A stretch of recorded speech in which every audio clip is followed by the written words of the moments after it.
This is Daily Armenia, CivilNet's daily news digest. Here's what's making headlines in Armenia today.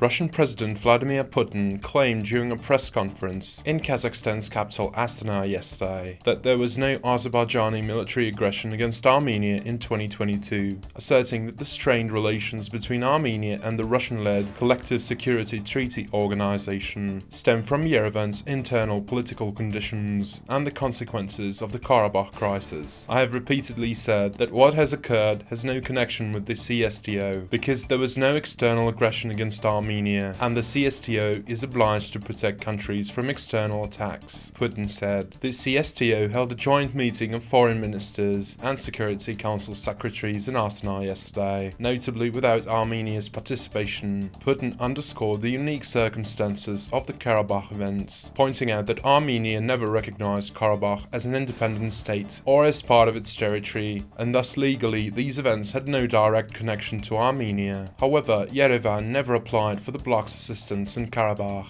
but rather demanded support during Baku's aggression against Armenia's internationally recognized territory in September 2022, resulting in Azerbaijani occupation of numerous areas along the border and hundreds of casualties. The Moscow-led military alliance not only failed to provide protection to its member state, but also refrained from issuing a statement condemning Baku's actions. Since then, Yerevan has effectively frozen its participation in CSTO activities, refusing to provide its share of financing to the organization and abstaining from joint military exercises and meetings, but has yet to formally exit the bloc. The country's Prime Minister Nikol Pashinyan said in September that the bloc was creating threats to Armenia's sovereignty and existence.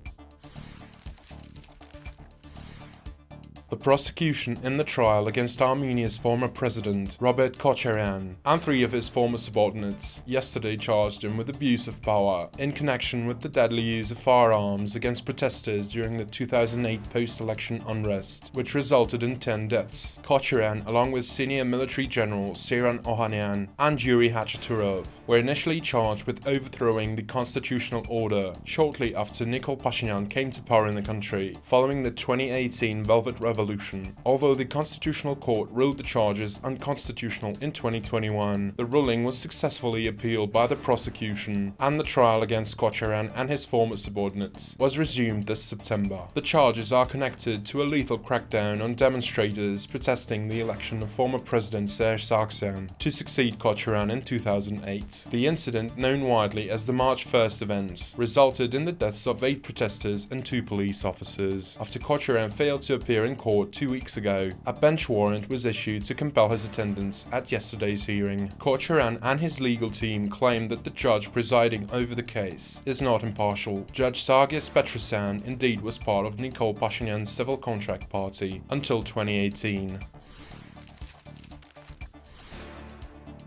More than 50 religious and civil society groups have launched a global call for an international platform to negotiate the collective, protected and dignified return of Karabakh Armenians, forcibly displaced by Azerbaijan's ethnic cleansing last year. The ethnic cleansing followed a 10-month blockade that deprived the region's Armenian population of food, medicine, fuel, electricity and other essentials in brazen defiance of international law, the joint statement said. The International Court of Justice has legally recognized Armenians' right to return to Artsakh, with notable organizations like the Armenian General Benevolent Union and the Armenian National Committee of America, as well as the Hellenic American Leadership Council and the Hindu American Foundation, supporting the initiative.